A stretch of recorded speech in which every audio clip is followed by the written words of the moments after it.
Good morning and welcome to Our Chicago. I'm Mark Rivera. With the weather turning warmer and pandemic restrictions easing, many of us are enjoying some summertime fun, but this is also a good time to remember how to stay safe. It's just been 1 week since a tornado touched down in the western suburbs, leaving hundreds of homes damaged or destroyed. That devastation was shocking and a reminder that tornadoes can hit almost anywhere. Many of you will remember Troy Christensen, a former meteorologist here at ABC7, who now works for FEMA, the Federal Emergency Management Agency. He's back with us this morning to share some important advice about protecting yourself. Thank you so much for being here, Troy. Great to be here. Thank you so much for having me, Mark. Great to see you again. So what should we be talking about right now with our families to prepare for something dangerous like this, like those tornadoes that popped up that can happen so quickly with severe weather?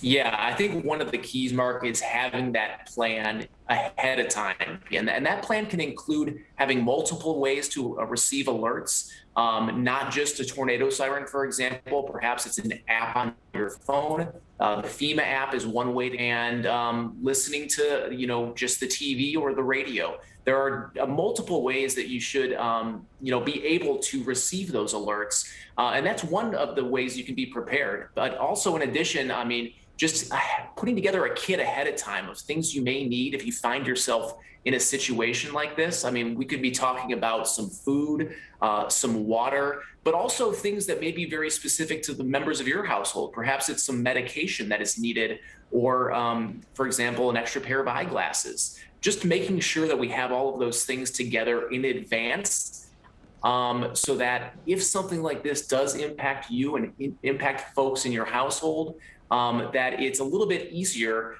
to say, okay, I have all of my things together here, even if it means only a few moments of notice. When you think about where we should go in those situations, I know it's probably the lowest point in the home. Why is that so important, and why is that the safest place?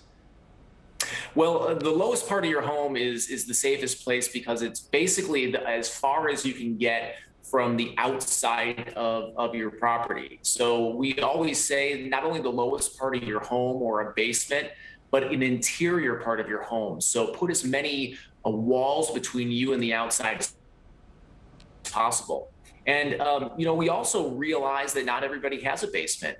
Some people, their safe spot for a tornado may be an interior bathroom, an interior closet, or really just anywhere that you can get that's as far away from the outside as possible. I think that's really one of the keys, especially when you look at the damage out in DuPage County. There is certainly some very bad damage, but a lot of it is the exterior part of the house and even roof damage. So really just validates the fact that if you get as far away from the outside of your house or the walls, that's really one of the best places to go for a tornado. Yeah, when you think about what we've seen so far this spring, is there something that we've been seeing so far that you can kind of tell us that there might be severe weather or what we can expect this summer?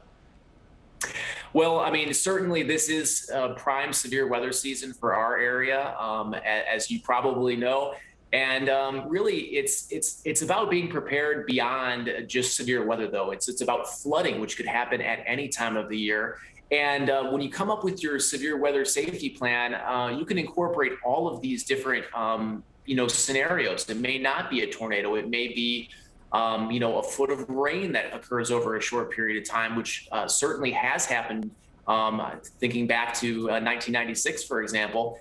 So there's really a lot of different hazards as we go into the next couple of months to be prepared for, which means it's not too late to start thinking about doing that plan now, so you're prepared if something does happen in the future. And finally, I just want to ask, when you think about climate change and how that's affecting severe weather, do you think at FEMA that we're experiencing more tornadoes, or that we will because of climate change?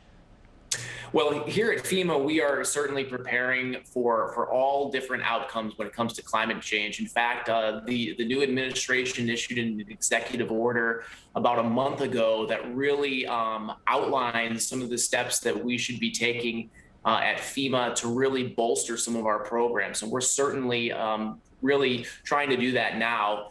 In fact, we have one particular program called Building Resilient Infrastructure and Communities, which has really dedicated $1 billion into looking at some of those mitigation efforts so that we can talk about mitigating the effects of changing climate and climate change in the future. And we're going to continue to look for new and innovative ways to continue to really try to work on that from an emergency management perspective here at FEMA. Troy, thank you so much for taking the time to talk about this today. Really important information for us. Thank you. Thanks for having me. Okay, thank you very much. Another growing danger right now is the risk of drowning. We'll be right back with tips on summer water safety right after the short break. Hey, if you like that video, be sure to subscribe to our ABC7 Chicago YouTube channel.